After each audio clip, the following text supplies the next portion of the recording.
Hello everyone, this is Mr. Rust for LPS Hayward. I'm just going to lead you through comments and instructions on a document-based question about changing ideas about emancipation. In this assignment, you will be writing a document-based question response, limiting yourself to about 45 minutes. The documents have been edited for the purpose of this exercise. This will follow very much what we have been practicing for the past few weeks, and so you shouldn't worry. You probably already know much of what I'm about to tell you. You need to respond to the prompt with a historically defensible thesis or claim that establishes a line of reasoning. Remember to use 3 supporting reasons in your answer to the prompt. Describe the broader historical context relevant to the prompt, and support your argument in response to the prompt using about 5 of the 7 documents. You should use at least one additional piece of specific historical evidence beyond the documents relevant to the argument about the prompt. And for about 3 of the documents, you should explain how or why the document's point of view, purpose, historical situation, and/or audience is relevant to the argument. And remember to use evidence to corroborate, to quantify, or modify your argument. The prompt that you will be responding to in this essay is the following. Evaluate the extent of change in ideas about emancipation during the Civil War. This means you need to offer a judgment. That's what evaluate is asking.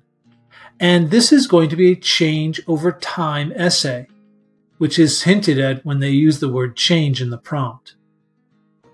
Because this is a change over time essay, when you look at the documents, you want to be careful to notice the source material and to put them into order from earliest to latest, so that as you analyze change over time, you don't refer to a document that comes before one or after one.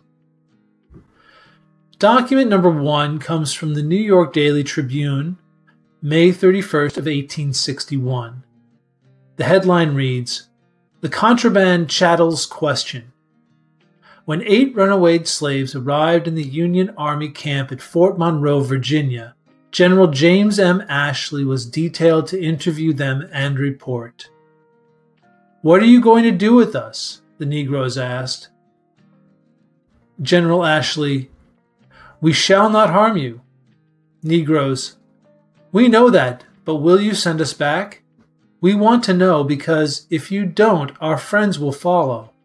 They wait to learn how we are treated." The next day, according to the runaways' prophecy, 40 or 50 more came into camp. An interview of these confirmed the conclusions respecting the knowledge of the Negroes, and something was going on which might ensure or become advantageous to their good, and they determined to seize the opportunity. This document from the early days of the Civil War describes how the idea of emancipation was one that was welcomed by the Union Army, and that slaves were encouraged to flee their masters and seek freedom. Document number 2 comes from a letter from the Brigadier General Joseph K.F. Mansfield to the commission appointed to inquire into the condition of certain contrabands, February 9th, 1862. The term contrabands here refers to slaves. "Gentlemen, by invitation of a member of the Commission, I take the liberty to express my views on the subject of the contraband Negroes, so-called, who have run away from their owners, the rebels, to obtain their freedom. All have been claimed as property by the very rebels who have taken up arms against the United States, and an unlawful contraband property.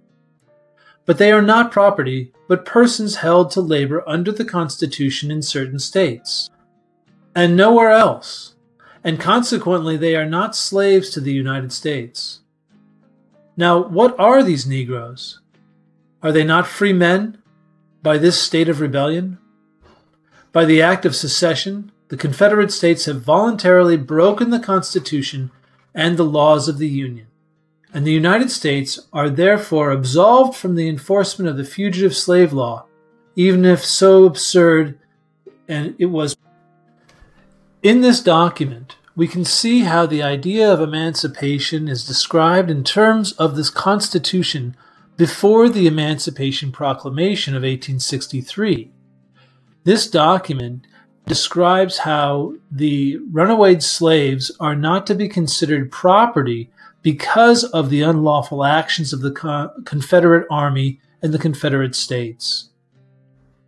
Document 3 is from Abraham Lincoln, a proclamation regarding General David Hunter's order for the military emancipation of slaves on May 19, 1862. It reads, "Whereas there appears in the public prints what purports to be a proclamation of Major General Hunter, to wit, quote, the 3 states of Georgia, Florida, and South Carolina, having taken up arms against the United States, it becomes a military necessity that the persons in these 3 states, heretofore held as slaves, are therefore declared forever free. And whereas the same is producing some excitement and misunderstanding, therefore I, Abraham Lincoln, President of the United States, proclaim and declare that neither General Hunter nor any other commander or person has been authorized by the government of the United States to make proclamations declaring the slaves of any state free, and that the supposed proclamation is altogether void." Here we see Abraham Lincoln contradicting the emancipation of slaves during the Civil War. Lincoln declares that the military commanders who seize runaway slaves are not liberating them and cannot do so. This happened before the Emancipation Proclamation in 1863. This is in direct contradiction to the Emancipation Proclamation and the previous 2 documents from this DBQ that describe the power to liberate slaves during the Civil War. Document 4 comes from Frederick Douglass, entitled What the People Expect of Mr. Lincoln, Douglass's Monthly, August of 1862. It reads, "Mr. Lincoln should be informed that the people are becoming impatient for the execution of important laws just passed by Congress. The Second Confiscation Act, which asserts that escaped slaves would be considered legally free. The legislature has put a sword in the hands of the president, and everybody is wondering why he delays to strike.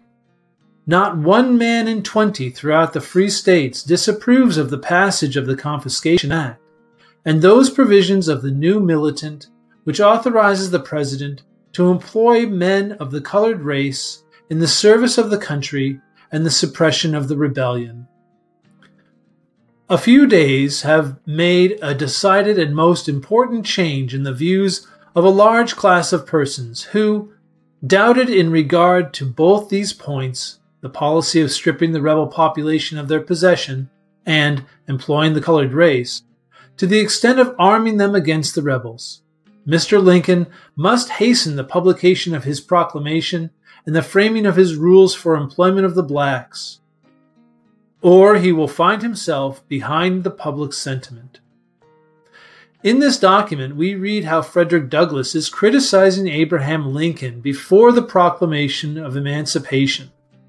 In this document, he talks about a law that gives the president the power to emancipate African Americans during the Civil War, thereby giving him the legal cover he needs to take action. This document presents the idea that Lincoln could have acted sooner than 1863 to emancipate the slaves.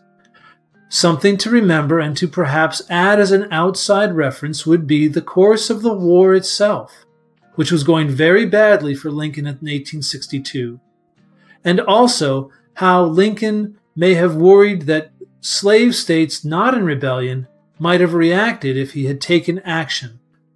Document 5 is a letter from a formerly enslaved man, Private Samuel Cabell, 55th Massachusetts Regiment, United States Colored Troops, to his wife in Missouri in June of 1863. It reads, "Dear wife, I have enlisted in the Army. I am now in the state of Massachusetts, but before this letter reaches you, I will be in North Carolina.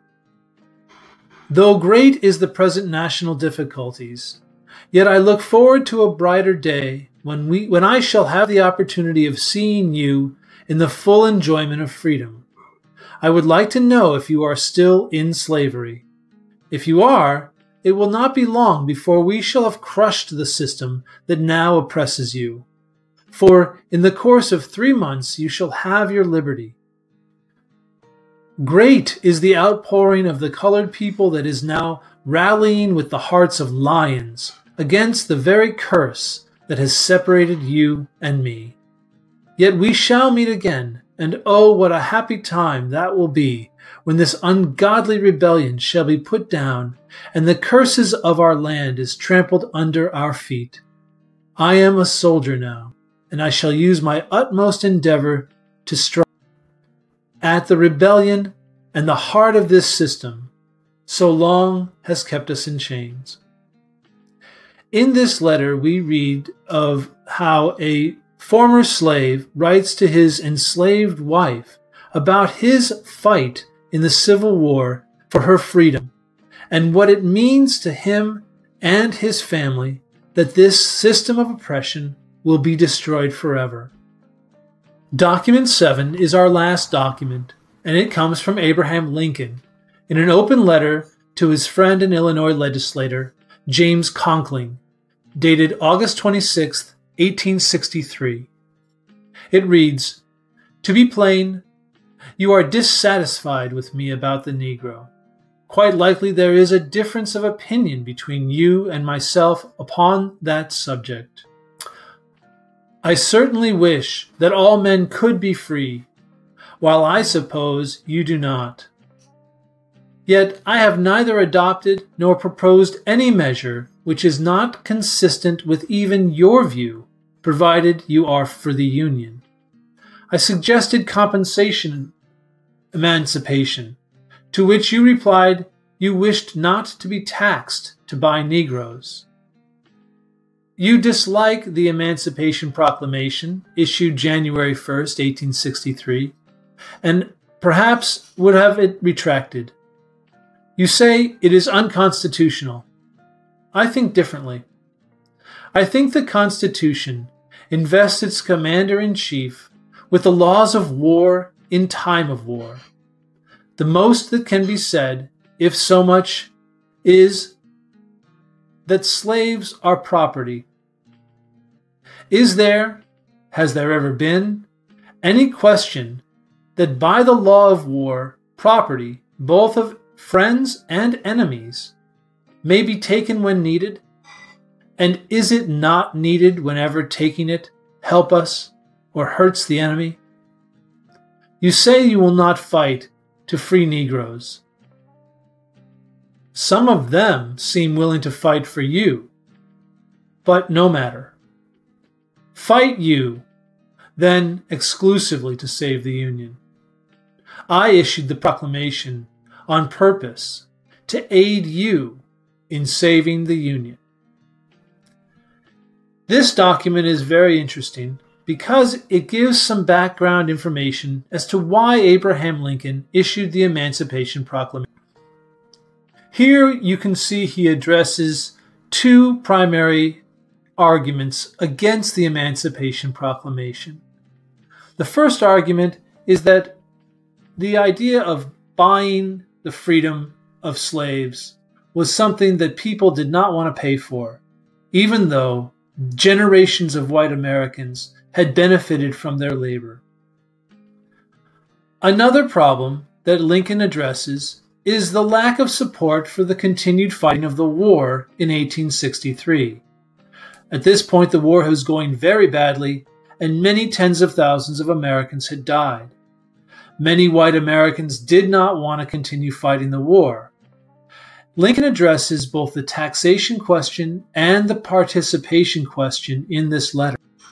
His answer to both of these problems is emancipation for African Americans. In this way, we see Abraham Lincoln's motivation. He did it to win the war, and not necessarily because he believed in the freedom of African Americans, which he did. He uses emancipation as a way to get more people to fight the war and to avoid having to pay for taxes. He also mentions his strong support that all men could be free. This is interesting, showing a change over time from an earlier document in which he did not agree with the emancipation of runaway slaves that was being done by his commanders in the battlefield. This shows how the war changed Lincoln over time on his views regarding emancipation. Before you write your answer, make sure to organize the documents in a way that will help to support your 3 reasons in your thesis, which you will be using to answer the prompt. Your thesis should have 3 supporting reasons, and then draw upon evidence to support those 3 reasons. In each body paragraph, you should try to address issues that reflect the changing opinion around emancipation over time in the Civil War. To do this, you might want to use 2 quotations in each of your body paragraphs, showing how the opinion around emancipation changed in different ways.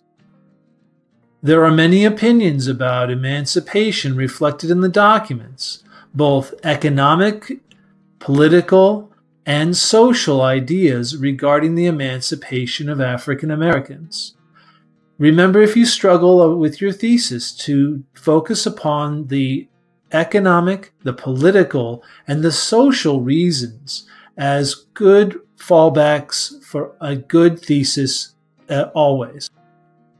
After you have written your 5-paragraph argumentative thesis response, using at least 2 pieces of evidence in each of your 3 body paragraphs, take an additional moment to review the rubric that's attached in the handout for this assignment. Go over the rubric to make sure you've included all of the necessary elements so that you can score the highest score on this. If you need any help, feel free to. This has been Comments and Instructions on the Document-Based Question, Changing Ideas on Emancipation. It was created with work from the College Board, and comments and instructions were provided by myself, Tyler Rust, for LPS Hayward. Please repeat after me.